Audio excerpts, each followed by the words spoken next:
very, very interesting and promising. We'll now move on to the next part of this session. Today we have on the agenda representatives from 3 journals. The first journal speaker, David Widdowson, has been a close partner of the WCO for many years, and we greatly appreciate his passion for supporting the WCO and the customs profession. Dr. Widdowson is a professor at Charles Sturt University in Australia. He is president of the International Network of Customs University, and he is editor-in-chief of the World Customs Journal. It thus gives me great pleasure to introduce Dr. David Widdowson.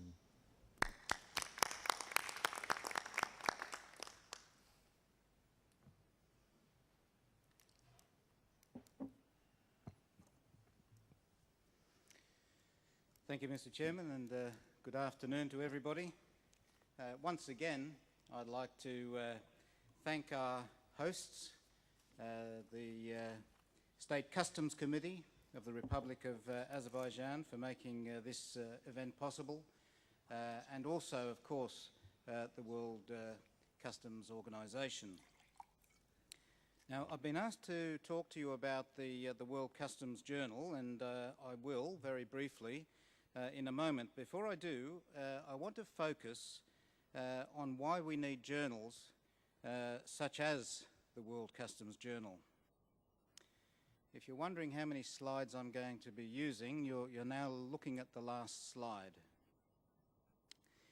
You've heard from Mikhail that the INCU from the very beginning was setting its aim to raise the academic standing of the customs profession. And I spent some 20 years plus with the Australian Customs Service, and it used to frustrate me to see the complexity of the issues that were being dealt with, the number of training courses that people were required to go on, the knowledge, the skills, the competencies required to undertake the job, but there was no certificate that could be gained which said I am a member of the customs profession.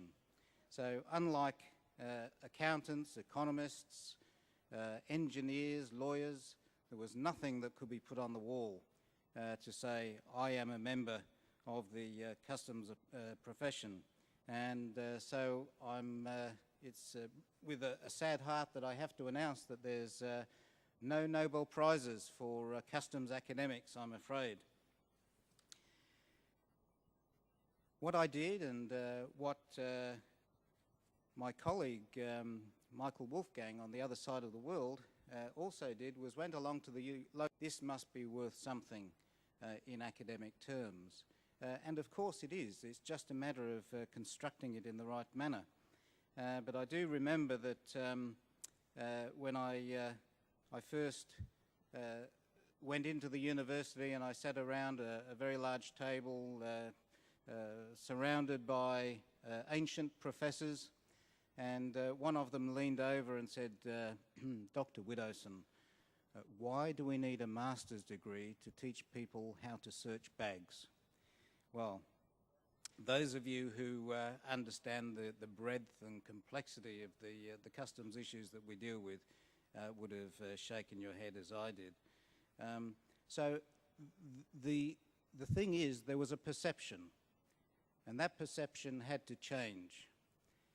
And some of us individually in our own countries helped to change that in the 1990s, putting together some programs which recognized formal customs qualifications. But for the customs profession to be formally recognized, this would have to be done at the international level. So you've heard from Mikhail about the INCU, where like-minded people came together. We also came together with like-minded people from the WCO and worked on international standards for the customs profession. And it was only the joint efforts of the two that could achieve what we were setting out to achieve. Universities can issue degrees, but international recognition for a particular profession needs to come from the international organisation representing that profession, and that, of course, is the WCO. So we are very pleased to work with the WCO and achieve that. So again, we're starting then to build the academic standing of the customs profession, but it was mutually agreed, both WCO and INCU, that we needed to have a journal. We needed an academic journal because we needed to start consolidating and building the knowledge base in relation to the customs endeavours. And there was very little literature around at that stage. So in order to build that body of knowledge, we saw some great hurdles in front of us, but we went ahead and we started with the journal. They said it would never work, but it finally got off the ground. But from an academic context, we really are only scratching the surface at the moment. With the World Customs Journal and with other journals, which I'll mention, we really are just scratching the surface. But nevertheless, we are already in the process of raising the academic standard of the customs profession. So now, in terms of academic journals, we have the World Customs Journal, sure. We also have the Journal of Customs and Trade, which is issued jointly by the Korean Customs Service and the Korean Research Society for Customs, and that's been going for quite some time. Journal of Borderland Studies, Global Trade and Customs Journal, which we'll hear more about in a moment. The Customs Scientific Journal, which is put together by the ROCB, and we just saw the lovely Elena being recognised for the work there. And also Journal of Contemporary Economic and Business Issues, which is published in Macedonia. Is another one which is focusing on customs and trade and related matters. And last but not least, we also have the WCO Research Series, which is proving to be very beneficial in the academic world. So you can see we have quite a number of journals now which we can focus on to help build the body of knowledge for the customs profession. What it does, what that body of knowledge does, helps to provide empirical evidence to help support policy decision making. And really, at the end of the day, that is what it's all about. Because if the academic research remains theoretical and it remains academic research and it's not put into practice, then it's something of a waste. There needs to be the synergy. There needs to be the synergy which exists in this room. That's why we have the PICARD conference. We bring together academics, we bring together those involved in the operational aspects of customs work.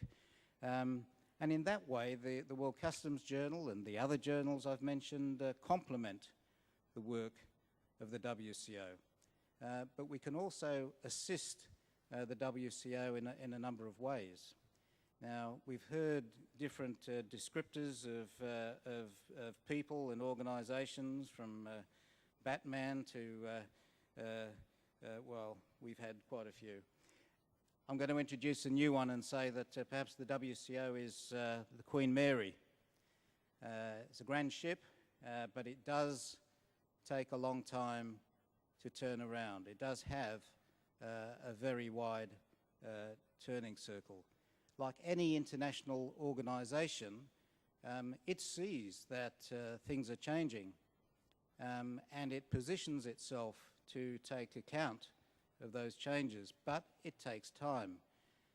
I guess the fact is that researchers in the area are far more agile. than an international organisation of WCO's reputation. So perhaps we can help by quickly turning our attention to some of the issues that might take a little bit longer in the formal sense. And something that comes to mind is we heard from Nick Humphreys, who's representing Australia at the moment, and in Australia, customs, the word customs doesn't exist in a government department. They're now part of the Department of Immigration and Border Protection. So immigration is now well and truly melded into the activities of the more traditional customs activities of that particular organisation, and that's happening in other places as well. We've seen it in the US, in Canada, in the UK, and others are looking at that model.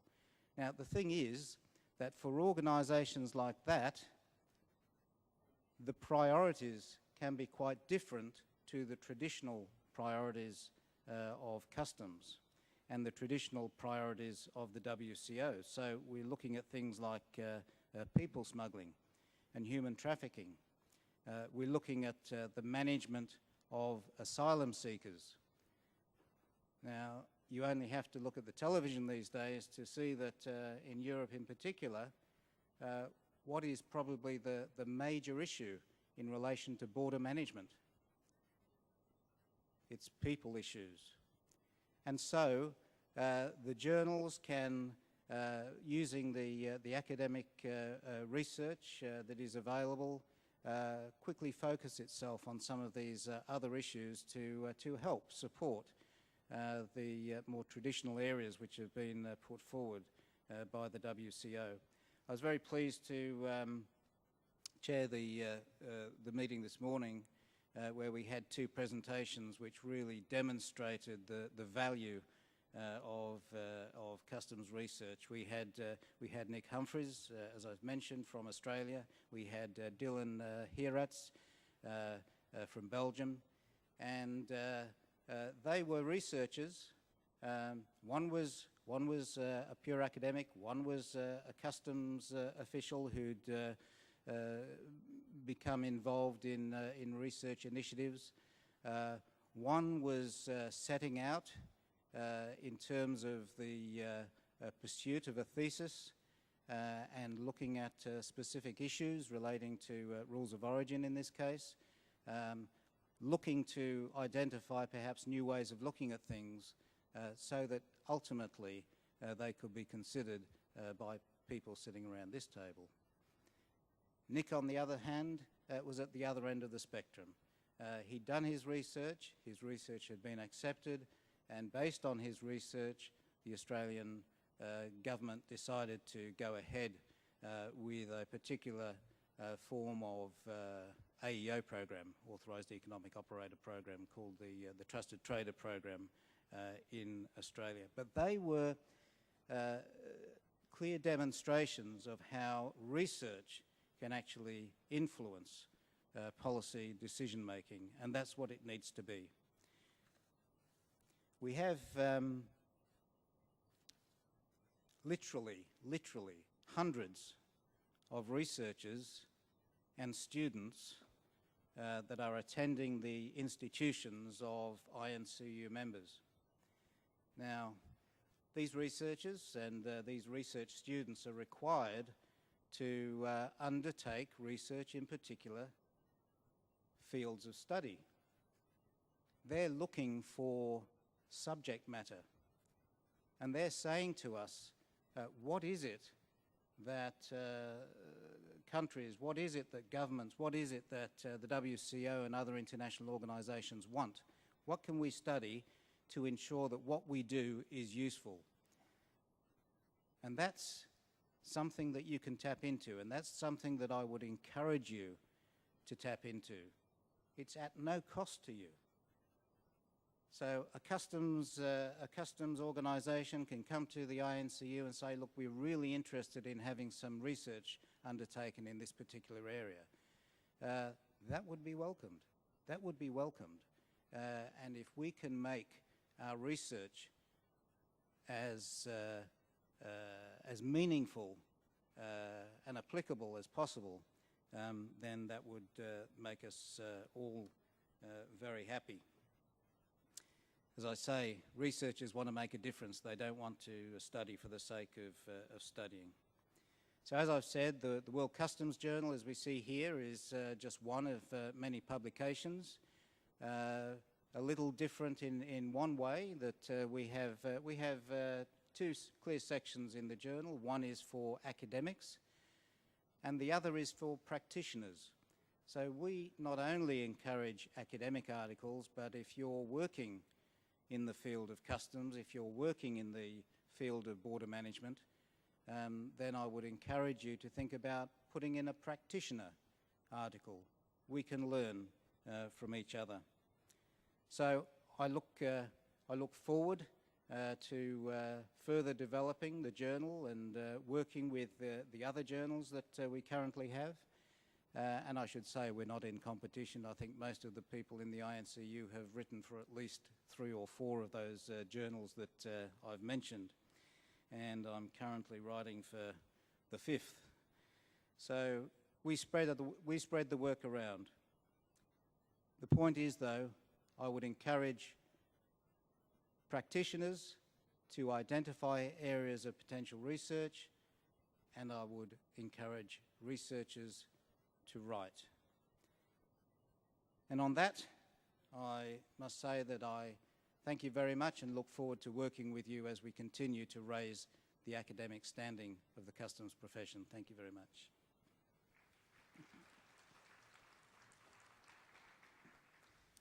Thank you, Dave, for that. I think I'll give the floor to Mikhail, who has one other item before we go on to the next speaker. Thank you.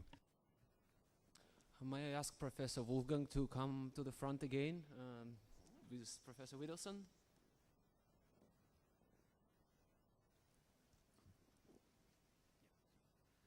So our last, but definitely not least, the last award is awarded to the State Customs Committee of the Republic of Azerbaijan. So may I invite the Chairman Aliyev to come and receive this award on behalf of Azerbaijan Customs. And the State Customs Committee has been a very strong supporter of INCU. We are opening the regional office. They hosted our inaugural conference last year, and they have just been fantastic friends to INCU. So I'm pleased that they're receiving this award today.